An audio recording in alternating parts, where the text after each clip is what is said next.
No niin, mulla on täällä haastateltavana Teemu, Syrilän Teemu. Kerros vähän, mikä miehiä?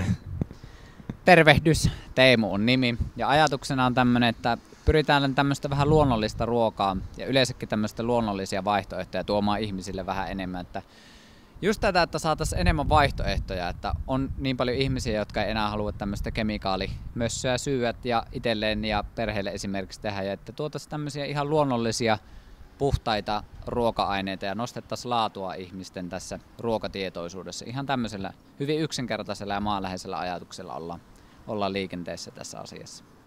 Jokainen suomalainen keskimäärin saa 5-7 kiloa lisäaineita vuodessa. Miettikää, 5-7 kiloa. Mun mielestä se on ihan käsittämätön määrä. Kyse siitä, että ostetaan kallista luomuruokaa.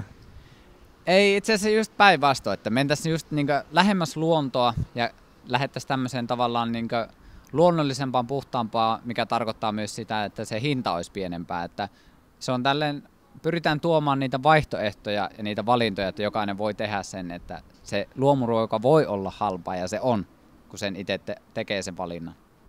Kun me mennään oikeasti luomusta luomumpaan, eli tämmöisiin luonnonmukaisiin, niin siitä tulee semmoinen hauska juttu, että niistä tulee ilmaisia.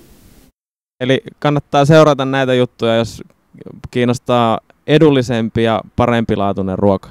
Ehdottomasti, ja just tämä, että miksi me tehdään näin, että on todella paljon jo netissä esimerkiksi hyviä juttuja, mitä tehdään, mutta se, että myös oma esimerkki vaikuttaa, että mä haluan itse tehdä sen, että en vaan sano ihmisille, että tehkää sitä, tehkää tätä ja että en itse tekisi, vaan sen oman esimerkin kautta me halutaan tuoda että ihmisille jotain hyvää elämää, että positiivista vaikuttamista, niin siihen me pyritään.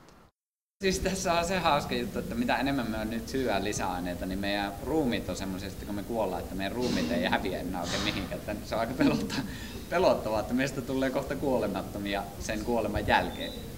Meistä elää ravintoainepuutoksessa. Just tämmöisillä pienillä muutoksilla me saadaan niitä ravinteita.